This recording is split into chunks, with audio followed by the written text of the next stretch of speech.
네, 안녕하세요. 저는 세브란스 병원 소아정신과에서 근무하는 천근아라고 합니다.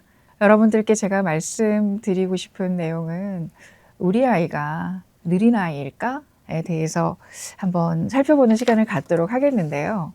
어머님들 사이에서 많이 이용하시는 그런 온라인 커뮤니티 그리고 제 진료실, 일반 이제 분들 만나시다 보면 우리 아이가 그냥 느리다는 거예요. 뭐가 어떻게 느립니까? 라고 이제 구체화시키기 시작하면 안 느린 아이들이 대부분이에요. 그냥 기질이 조금 예민하거나 좀 애가 수줍거나 불안하거나 또는 말이 좀 늦는데 그 연령대에는 말이 늦을 수밖에 없는 그런 연령. 그런 아이들도 있고 또 조금은 걱정을 좀 해야 되는데 이거는 느린 아이라고 그냥 얘기할 수준이 아닌데 그냥 느리다라고 표현하시는, 즉 단순 발달 지연이 아니라 뭔가 장애가 있는 이제 그런 아이들까지도 굉장히 넓게 느린 아이라는 표현들을 우리 부모님들께서 사용을 하시더라고요. 그래서 오늘은 좀 느린 아이를 조금 더 세분화해서 조금 더 정확하게 우리 부모님들께서 인식을 했으면 좋겠다라는 그런 마음에서 느린 아이의 정의에 대해서 한번 살펴보도록 하겠습니다. 단순하게 그냥 언어가 지연돼 있거나 발달이 지연돼 있는 아이들 중에는 사실은 조금만 환경적인 자극, 엄마가 많이 놀아주고 다양한 경험을 시켜주면 아이가 어떤 시기에 어느 시점에서 정상 발달 궤도로 돌아오는 그런 아이들을 단순 발달 지연, 그걸 발달 지연이라고 그냥 부르고요. 대부분이 이제 그런 이제 아이들이 보통 느린 아이라고 표현을 하시는데, 사실은 조금은 걱정을 좀 해야 될, 치료가 필요한, 그리고 앞으로 영구적으로 조금씩 문제가 될 수 있기 때문에 배려라든지 보호가 필요한 이제 그런 발달 장애 아이들, 즉 자폐 스펙트럼 장애라든지 또 ADHD라든지 또 지적 장애라든지 또 장애는 아니지만 경계선 지능이라든지 느린 학습자라는 닉네임이 붙어 있는 그런 경계선 지능 아이들까지도 느린 아이라고 통칭을 하는데요. 적어도 자폐 스펙트럼 장애와 지적 장애는 발달 장애라고 불리우는 그런 아이들이기 때문에 조금 부모님들께서 조기에 발견하셔서 치료를 하시는 게 좋다. 그럼 발달 장애는 어떻게 우리가 구별을 하냐? 단순 발달 지연인지 발달 장애인지를 어떻게 구별할 수 있을까에 대한 이야기는, 사실은 발달 장애는 모든 발달의 중요한 이정표들이 다 늦어져 있습니다. 1년이 지나도 2년이 지나도 정상 궤도로 발달이 진입하지 않는 경우, 그런 경우는 이제 발달 장애라고 불리우는 것이죠. 그래서 이제 많은 어머님들이 지금은 좀 느리지만 나중에는 정상적이 될 거야라는 막연한 기대, 그리고 사실은 발달 장애가 아닌데도 불구하고 우리 아이가 지금 18개월인데 말을 못하네, 또는 잘 이렇게 뛰어다니지 못하네, 또 만 3살 때 보통 세발 자전거를 타거든요. 세발 자전거를 못하네, 뭐 그래가지고 발달 장애라고 이제 막 확대해서 생각하시고 병원을 예약하시고 이제 그런 걱정들을 하시는데, 그런 지점들에서 구별 포인트가 있으니 단순 발달 지연과 발달 장애를 좀 구별하셨으면 좋겠다라는 말씀을 먼저 드리고 싶습니다. 그래서 이제 언어가 느린, 말이 늦는 걸로 찾아오시는 분들이 가장 많아요. 보면 우리 아이가 지금 18개월이 됐는데 말을 잘 못해요. 뭐 24개월 때는 2단어, 3단어 연결해서 문장도 구사할 줄 알아야 된다는데 우리 아이는 뭐 10단어, 20단어밖에 못해요. 라는 그런 식으로 언어가 지연돼 있는 거를 걱정하시는 부모님들이 가장 많습니다. 그런데 이제 그 대목에서 부모님들이 그냥 막 조금 애가 이렇게 특이한 행동을 하면 어머, 언어만의 문제가 아니라 자폐인가 봐. 그러면서 막 검색도 하시고, 그래서 이미 이제 막 자폐가 다 됐어요. 그래서 진료실을 이제 오실 때 우리 아이가 자폐인 줄 알고 오셨다가 단순 언어 지연입니다라고 이제 말씀을 들으면 뭐 감동의 눈물을 흘리시면서 너무 감사합니다 그러면서 이제 떠나시는 분들이 있거든요. 진료실을 떠나시는 분들이 있는데 그걸 굳이 진료실까지 와서 저한테 말을 듣고 확인을 하지 않고 그냥 몇 가지의 어머님들이 그 중요한 이정표들을 이렇게 체크해 보시면 그래 우리 아이 그냥 단순 언어 지연이네 라고 판단하실 수 있는 그런 실마리들이 있거든요. 그런 부분을 좀 알려드리고자 합니다. 단순 언어 발달 지연은요, 말은 조금 늦지만 눈 맞춤도 잘 되고, 또 애가 이렇게 몸짓으로 뭐 이렇게 이렇게 짚어내는 거 있잖아요. 뭐 엄마가 초코우유 먹을 거야, 딸기 우유 먹을 거야, 그렇게 물어보면 딸기 우유라고 말은 못해도 이렇게 딱 그걸 쳐다보면서, 그리고 엄마한테 그걸 요청하는 그런 눈빛을 딱 보내는 그런 어떤 교감, 꼭 딸기 우유라고 정확하게 표현하지 않아도 엄마하고 벌써 교감이 이루어져서, 딸기 우유가 먹고 싶구나 라고 하면서 애가 그러면 이제 활짝 웃으면서 끄덕끄덕 딸기 우유 모르고 엄마가 초코우유를 집어주면 아니 그거 하면서 애가 이제 약간 그거 아니라고 표현하는 그런 제스처 표현, 이런 것들이 활발하게 이루어지는 아이라면 말귀도 어느 정도 알아듣고 또 표현도 비언어적으로라도 몸짓으로라도 표정으로라도 할 수 있는 아이라면 그거는 언어 지연이 아니다. 어느 시점에서는 말도 굉장히 잘할 수 있는 그런 실마리를 보여주는 거기 때문에 너무 걱정하실 필요가 없다라는 이제 말씀을 드리고 싶고요. 옆집 아이는 막 문장 완벽하게 구사하던데 우리 아이는 왜 이 10단어, 20단어밖에 못하지? 왜 뒤에 동사를 못 붙이지? 이제 그런 걱정으로 막 지레 뭐 너무 언어치료센터를 막 3세도 안 된 아이를 데리고 다니면서 엄마랑 떨어져서 센터 들어가야 되거든요. 그러면 애착 문제 생기죠. 아니, 정상적으로 엄마하고 그냥 놀아주고 엄마가 아이 표정 이렇게 잘 교환하면서 많은 말을 해주면 상당히 아이가 발전을 할 터인데, 너무 일찍 이제 치료센터도 막 데리고 다니시면서 아이가 불안해져가지고 막 울고 그러면 오히려 불안해지면 나올 언어도 쏙 들어갑니다. 그런 지점들이 걱정을 조금 오히려 하셔야 된다. 그래서 집에서 자극을 충분히 줘도 아이는 언어가 어느 시점에서는 트일 수 있다 라는 말씀을 드리고 싶습니다. 다음은 이제 사회성 영역을 좀 말씀을 드리고 싶은데요. 사실 부모님들이 우리 아이가 사회성에 좀 문제가 있네 라고 의심하는 순간들이 예전에는 한 만 3세 넘어서였어요. 어린이집 가서. 근데 요새는요, 너무들 빨리 캐치해요. 하도 이제 많은 정보들이 인터넷상에 올라와 있으니까 뭐 100일 때부터 아이 이렇게 안아줬을 때 엄마 눈 안 보면 사회적 미소 없으면 문제라더라. 뭐 그런 이야기들이 있고 저도 많이 이야기를 하거든요. 조기 발견이 중요하기 때문에. 근데 그때는 사실은 조금 진단의 기준이라고 말할 수도 없고 또 그게 아주 병적이라고 말할 수는 없어요.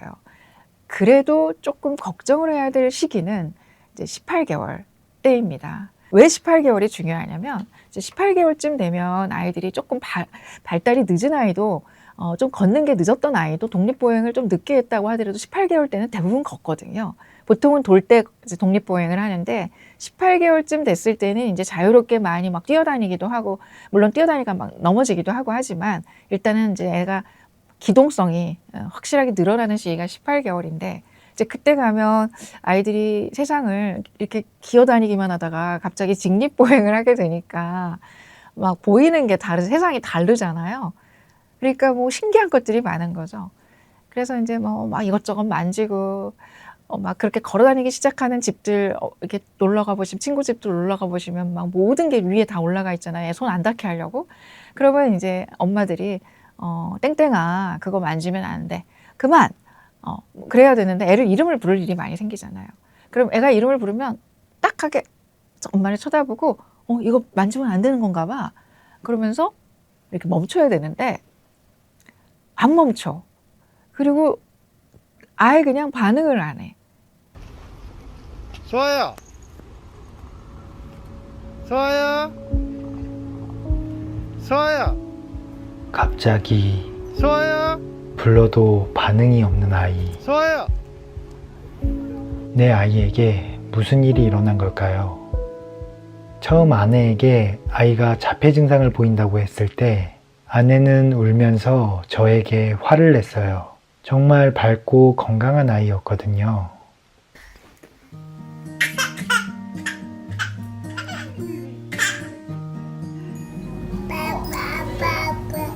아빠, 엄마를 잘 말했고 말을 생각보다 일찍 하기 시작했어요. 하지만 생후 18개월부터 아이는 조금씩 달라지기 시작했어요. 웃음과 표정이 사라지고 혼자 있으려고 했어요. 소아야, 지금 아빠 어디서 있어? 응? 으아, 메롱. 소아야, 엄마 문 열어주세요. 그건 만지면 안 되는 거고 뜨거운 거니까 화상을 입을 수도 있고 거기는 갔다가 넘어질 수도 있고 그러는 곳이니까 멈추고 엄마 얼굴 표정이 찡그러져 있으면 그걸 참고로 해서 자기 행동에 반영을 해야 되는 거를 바로 사회적 참조라고 하거든요. 근데 그런 그 시기에 그 부분이 떨어져 있는 아이들이 바로 하고 싶은 대로 한다거나 엄마를 이름을 불렀는데 쳐다보지 않는다거나 그래서 홍용 반응이 왜 이렇게 안 좋지? 이름을 불렀는데도 왜 반응을 안 하지? 소리에만 반응하는 것처럼 이렇게 고개를 까딱하기는 하는데 엄마 표정까지 싹 살피지는 않지? 이제 이런 부분들이 바로 사회성의 가장 초기 신호입니다. 사회성 발달이 잘 된 아이들은 그런 사회적 참조를 잘하는 거죠. 그래서 딱 이렇게 멈추기도 하고 엄마가 안심하는 표정을 지어주면 아 이건 만져도 되나 보다. 그러고 이제 계속 만지던 거 계속 만지고 가던 길을 계속 가죠. 그 부분이 가장 사회성 발달의 초기 지표라는 말씀. 그래서 그때 그 부분에 대해서 뭔가 좀 빈약하다 싶으면은 좀 약간 주시해서 주의 깊게 그 다음부터 아이가 어떤지를 보기 시작해야 됩니다. 그것과 더불어 말도 같이 늦다.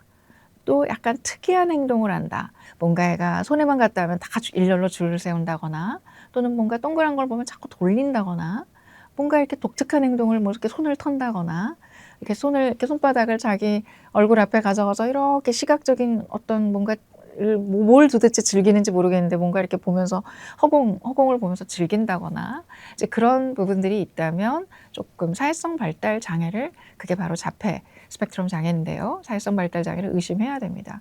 근데 이제 이 대목에서 많은 부모님들이 우리 아이가 너무 눈치를 많이 보고 낯선 사람만 오면 엄마 뒤로 숨는다는 거죠. 수줍음. 되게 애가 낯가리가 심하고 수줍음이 많고 그렇게 엄마 아빠 앞에서는 막 표정이 화사하고 말도 곧잘 하던 애가 뭐 할머니나 옆집 할머니가 놀러 오신다거나 또는 오랜만에 만난 어떤 친구 엄마를 만났다거나 그럴 때는 말을 한마디도 안 하고 너무 수줍음이 많다. 그리고 어린이집을 이제 뭐 요새는 24개월, 36개월 때 일찍 보내니까 거기 가서 애가 너무 주도적으로 놀지를 못하고 친구 따라가 댕기기만 하고 친구한테 먼저 다가질 못한다라는 걸로 걱정을 하시는 분들이 굉장히 많거든요. 근데 사실 그거는 사회성의 영역이 아니고요. 그냥 좀 사교적이지 못하고 조금 눈치를 많이 보는 어떻게 보면 좀 불안이 높은 그런 영역이지 사회성 발달이 떨어져 있다라고 말할 수가 없는 겁니다. 그래서 구별을 잘 하셔야 돼요.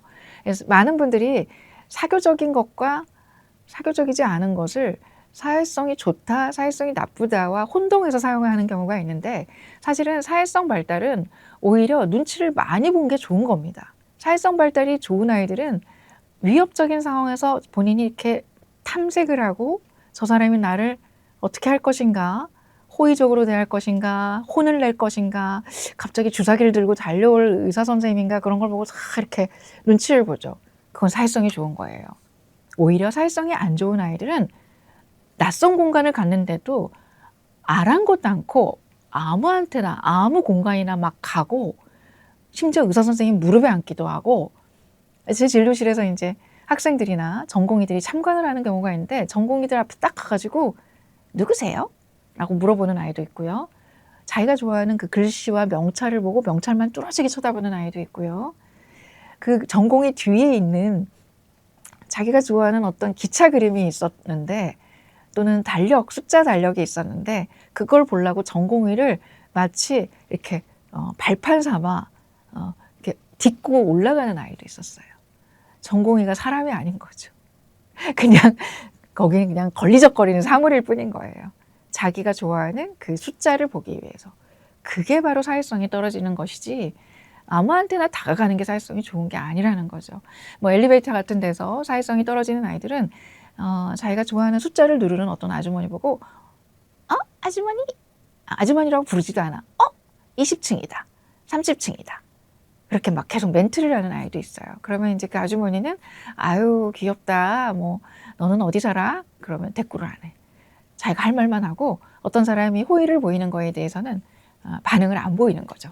그게 바로 사회성 발달 장애고 그런 아이들이 바로 자폐 스펙트럼 장애를 의심할 수 있는 그런 사인들입니다. 상대방이 무엇을 말하든 의도나 어떤 상황이나 그런 어떤 상대방의 어떤 분위기나 내가 이 공간 안에서 어떻게 있어야 나한테 이득이 될까를 누가 가르쳐줘서 아는 게 아니라 그냥 자동으로 그냥 몸에 배어 있는 거예요. DNA에 다 그게 코딩이 돼 있는 건데 그 부분에 대한 칩이 빠져 있다 보니까 이 아이들은 눈치 없이 행동하다 보니 많은 부모들이 유아기 때 산만하다고 생각하는 아이들의 대부분은 사회성 발달의 문제 있는 것입니다. ADHD, 주의력 결핍 과잉 행동 장애로 오해하시는 경우가 있는데요.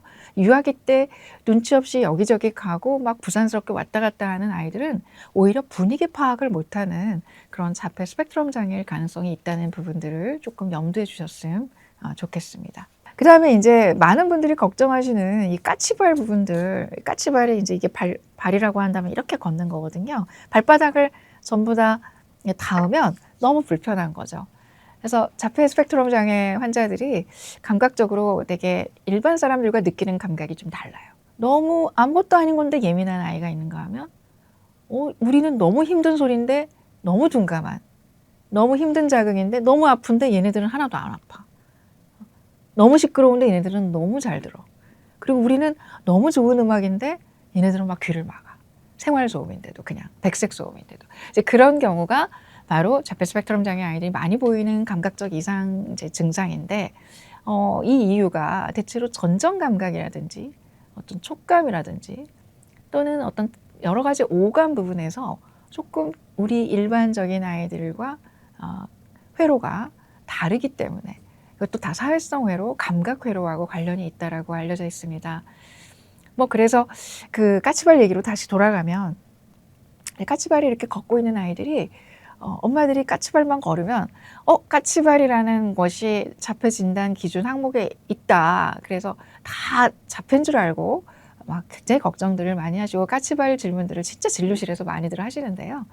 사실은 까치발이 만 3세 보통 이제 이전에는 자폐 스펙트럼 장애라고 하더라도 없어지기도 하고 까치발은 그렇게 진단 기준에서 많이 중요한 부분이 아닙니다.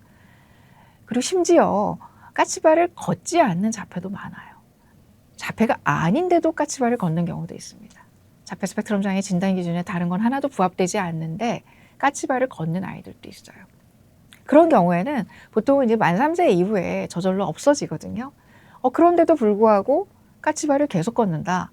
그런 경우에는 오히려 신경과 질환이라든지 근골격계 질환, 그래서 물리적인 어떤 치료를 좀 받아야 되는 그런 이제 경우일 수도 있으니 제가 신경과나 재활의학과나 또는 여러 가지 정형외과나 그런 데서 좀 검사를 받아보시면 어떠냐라고 하고요. 우리 어머님들 너무 다 유식하셔가지고 이미 저 만나러 오기 전에 정형외과도 들려봤다 그러고 재활의학과에서 이미 다 검사도 해보신 분들도 많아요. 그런데 거기서 이상 없다고 이제 들었대요. 그러면 사실 걱정 없는 거라고 생각하시면 됩니다. 그 다음에 이제 말씀드릴 내용이 바로 자폐 스펙트럼 장애에서 의사소통의 결여라는 굉장히 중요한 그 카테고리와 함께 이게 같이 교집합으로 있어야 돼요. 바로 특정 대상에 대한 집착과 강박 행동이라는 겁니다. 바로 전문 용어로 말하면 제한적이고 반복적인 행동 및 관심사라는 거예요. 이걸 약자로 RRB라고 합니다. Restricted, 제한적이다. repetitive, 반복적이다. 또 behavior, 행동.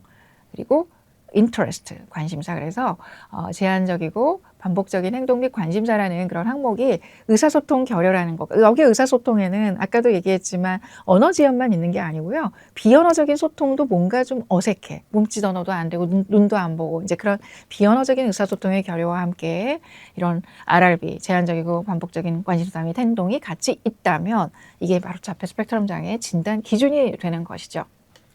드라마상에서 우리 우영우 변호사가 고래, 막 모든 종류의 고래를 아주 달달달달 외우다시피 하고 고래와 관련된 주제만 나오면 막 얼굴이 막 그냥 화사해지면서 그 남자 주인공한테 계속 고래 얘기를 이렇게 하는 장면이 나오잖아요. 이제 아이들로 돌아가면 우리 아이들이 일반적인 아이들도 사실은 유난히 좋아하는 관심사가 있기는 하죠. 숫자 좋아할 수도 있고 특정 그림을 막 그리는 아이들도 있고. 그런데 의사소통 잘 되면 걱정하지 않으셔도 돼요. 그리고 우리 이제 숫자 그만 쓰고 땡땡아, 엄마랑 좀 놀을까? 소꿉놀이하고 놀을까? 우리 이제 나가야 되는데 이제 그만하고 나갈까? 그럼 그래요. 그리고 딱 전환 잘 되면 문제가 없는 거예요. 근데 우리 자폐 스펙트럼 장애 아이들은 숫자 그만 쓸까?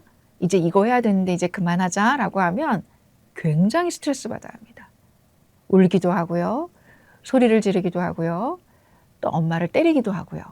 아빠를 밀치기도 하고 자기가 갖고 있던 물건을 집어 던지기도 합니다. 어떤 아이들은 바닥에 떼굴떼굴 굴러서 자기 머리를 박기도 하고요. 그걸 자해 행동을 한다고 하죠. 그런 것들을 다 새로운 어떤 것들로 전환을 시켰을 때 자기가 고착되어 있는 그런 관심자로부터 이 양육자가 이제 이거 그만하자라고 전환을 시도했을 때 저항을 크게 보이는 경우, 그런 경우가 바로 자폐 스펙트럼 장애 환자들입니다. 그리고 사소한 변화, 뭐 예를 들어서 집안의 가구 위치가 바뀌었거나 또 어린이집이 바뀌었거나 어린이집에 우리 선생님, 담임 선생님이 출산 휴가를 가서 새로운 임시 담임이 왔다거나 또는 늘 가던 길에서 갑자기 이제 아빠가 오늘 저희가 공사 중이어서 여기로 이렇게 우회해서 돌아가야 되겠네 그러면 자기는 그 원래 가던 거기에서 중간에 코너길에 있던 그 슈퍼의 간판을 보고 싶었는데 그걸 못 보게 된 거죠. 막 난리가 나는 거예요. 아빠가 아무리 설명해주고 거기는 슈퍼 간판 지금 거기 공사 중이어서 막혀서 갈 수가 없어. 아무리 설명을 해도 합리적으로 그것을 받아들이지 못해. 이제 그런 경우도 자폐 스펙트럼 장애의 증상입니다. 자폐 스펙트럼 장애 환자들이 사람의 눈을 보는 걸 굉장히 두려워해요. 그 이유가 이제 신경생물학적으로 여러 가지 가설이 있는데 드라마 우영우 얘기를 하셨으니까 우영우 같은 경우에는 고래에 꽂혀 있고 고래라는 주제에 막 반짝 표정이 환해지는 사람이잖아요. 그런데 사람의 눈을 보는 것은 마치 우리 일반 정상인들이 뱀이나 무서운 거를 접하는 것과 비슷한 수준일 정도로 우리 불안과 공포를 담당하는 이 편도체, 아몬드 모양의 편도체가 과활성화가 돼버립니다. 자폐 환자들이 사람 눈을 볼 때 편도체가 과활성화되는 것이죠. 얼마나 두려우면 턱을 보거나 귀를 보거나 뒤에 허공을 보거나 또는 자기가 좋아하는 어디 사물이 옆에 뭐 숫자가 있거나 뭐 고래 그림이 뒤에 걸려 있다 그러면 그것만 쳐다보는 거죠. 그걸 볼 때 그냥 우리는 사람을 볼 때 편안하잖아요. 보통 일반적인 사람들은. 근데 그 친구들은 자기가 좋아하는 그 사물, 뭐 포켓몬에 꽂혀 있는 친구들은 포켓몬을 볼 때 사람 얼굴 볼 때 그 활성화되는 그 영역이 활성화된다라는 그런 연구 결과도 있거든요. 그러니까 그런 것처럼 사람 눈을 보는 것이 어떤 좀 일반적으로 사회성 회로가 일반 사람들과 다르게 형성되어 있기 때문에 그렇다는 얘기가 있는데 사회성 회로에서 가장 핵심 위치에 속하고 있는 것이 바로 편도체라는 불안과 공포를 담당하는 그런 편도체입니다. 그래서 그 부분이 조금 손상되어 있기 때문에 벌어지는 현상이다. 왜 눈을 안 보고 왜 이렇게 자기 하고 싶은 얘기만 하고 가버리고 이제 그런 양상들을 많이 보잖아요. 근데 우영우가 뭐 약간 과장된 부분은 있지만 실제로 자폐 스펙트럼 장애 환자들 보면 들어오자마자 저한테 선생님 저 몇 반 됐냐면요. 저 어느 학교 들어갔냐면요 하면서 들어와요. 선생님 안녕하세요가 아니고 그런 스몰톡이나 그런 아주 사소한 그냥 아이스 브레이킹 하는 그런 대화들이 잘 안 되는. 예.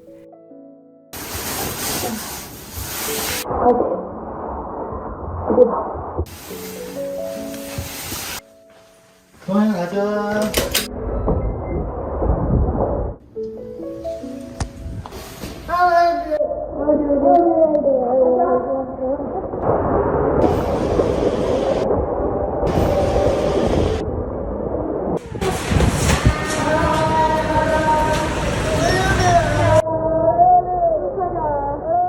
자, 그 다음 산만함에 대해서 우리가 좀 다뤄보고 싶어요. 산만하다고 모든 아이가 ADHD라고 생각하시는 부모님들이 너무 많은데요. 아까도 말씀드렸지만 영유아기 때 산만한 거는 대부분 ADHD가 아닐 가능성이 높습니다. 왜냐? ADHD는 만 6세 이후에 진단 내려야 되는 그런 진단 기준이 있거든요. 그걸 연령 크라이테리아라고 합니다. 연령 진단 기준. 그리고 또 하나는 다양한 환경, 다양한 세팅, 학교, 또 집, 그리고 뭐 학원을 다닌다 그러면 학원, 그리고 뭐 이웃집, 뭐 어디 다양한 공간, 멀티플 세팅에서 모두 다 공이 얘를 만나는 이 아이를 만나는 사람들이 다 아유 쟤는 그냥 너무 정신이 없어. 뭐 해야 될 규칙이 있는데 잘 안 지켜. 저 아이가 제일 느려. 아유 쟤는 또 이번에도 또 놓고 왔어. 그 물건을 그런 이야기들을 여기저기서 듣게 되는 아이가 ADHD예요. 어느 집에 어디 가서는 너무 모범생인데 어디에서만 산만하다 그런 게 없습니다.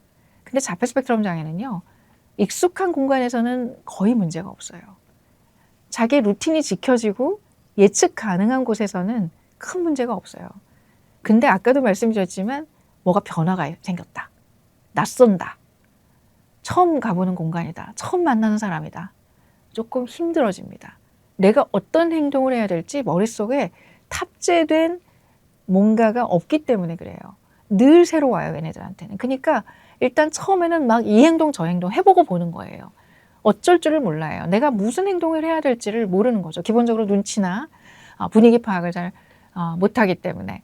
그런 경우에 겉으로 보기엔 산만해 보이니까 엄마들이 ADHD 아닌가요? 라고 이제 그걸 헷갈려 하시는 경우가 있는데 그런 경우는 오히려 ADHD보다는 자폐 스펙트럼 장애를 의심해야 된다. 낯선 공간에서만 산만하고 익숙한 공간에서는 산만하지 않는다면 오히려 ADHD 아이들은 거꾸로거든요. 낯설 때는 좀 눈치를 보면서 이렇게 차분하게 있어요. 일단 관망을 하는 거죠. 위협적인 상황인지 안 위협적인 상황인지. 근데 조금 익숙해지고 저 사람이 좀 나한테 뭐 잘해주는 것 같고 여기는 위험한 곳이 아니네. 그러면 이제 그때부터 산만해지기 시작하는 게 바로 ADHD입니다. 그게 다르고요. 이제 학교를 들어갔어요. 그럼 6세가 이제 넘었으니까 그럼 산만하면 다 ADHD 맞겠네요. 그게 아니고요. 산만해 보이더라도 학교에서 이제 학교를 딱 갔는데 수업 시간이 됐어요. 뭐 수학 시간이라고 해봅시다. 뭐 2 더하기 3은 이제 자 2 더하기 3 쓰세요 하고 이제 써야 되는데 어떤 아이가 좀 딴짓을 하고 있어요. 뭐가 이렇게 뭘 만지작 거리는 게 보여서 선생님이 이제 그 앞에 가서 땡땡아 이거 지금 수학 시간인데 2 더하기 3 이거 얼른 써야지. 너 쉬운 거잖아. 할 수 있잖아. 왜 종이 접기를 하고 있어? 근데 아이가 갑자기 나 오늘 종이학 10개까지 접어야 되는데? 그렇게 하는 거죠. ADHD 아이들은 그 순간 얼른 이 서랍으로 이렇게 숨깁니다. 종이 접기 하던 거를 안 들키려고. 죄송합니다. 2 더하기 3 얼른 할게요. 이제 그러고 또 선생님 눈 피해서 이렇게 다시 또 종이학을 뭐 쉬는 시간에 접든 선생님이 싹 안 볼 때 이제 눈치 봐가면서 접든 뭐 그럴지언정 그렇게 하는데 자폐 스펙트럼 장애 아이들은 왜 내가 종이 접기 지금 10개 다 하고 있는 걸 선생님이 나를 방해하지? 약간 그런. 내가 왜 수학 시간에 수학 공부를 해야 되고 선생님 말을 들어야 하는지에 대한 그런 사회적 명제가 입력이 안 돼 있어요. 그러다 보니까 자기를 와서 지적하는 규칙을 사회적 통념적 규칙을 알려주는 그 사람한테 오히려 너무 어이가 없다는 듯이 쳐다보는 이제 그 어떤 지점이 바로 자폐 스펙트럼 장애와 ADHD의 감별 포인트다. 이제 좀 약간 단정적으로 예를 든 것 같긴 하지만 제가 이 얘기를 이제 부모님들께 진료실에서 많이 하면 우리 아이가 바로 그 후자예요. 막 계속 자기가 그 좋아하는 포켓몬만 계속 그리고 있다는 거예요. 국어 시간에 구석에다가. 근데 선생님이 와서 이렇게 뭐라고 해도 막 이렇게 선생님한테 오히려 막 화를 낸다는 거죠. 자기 방해했다고. 포켓몬 다 그릴 거라고. 그런 아이들이 이제 꽤 있는데 그걸 ADHD인 줄만 알고 말을 안 듣고 지시에 따르지 않음이라는 그 항목만 보고 체크해서 ADHD인 줄만 알고 그동안 ADHD 약을 먹이고 있었다라고 이제 후회하시는 분들이 은근히 진료실에는 많이 있습니다. 이런 부분을 잘 부모님들이 좀 알아서 구별을 하시라고 제가 이런 이야기들을 좀 여기저기서 많이 하고 있는 편입니다.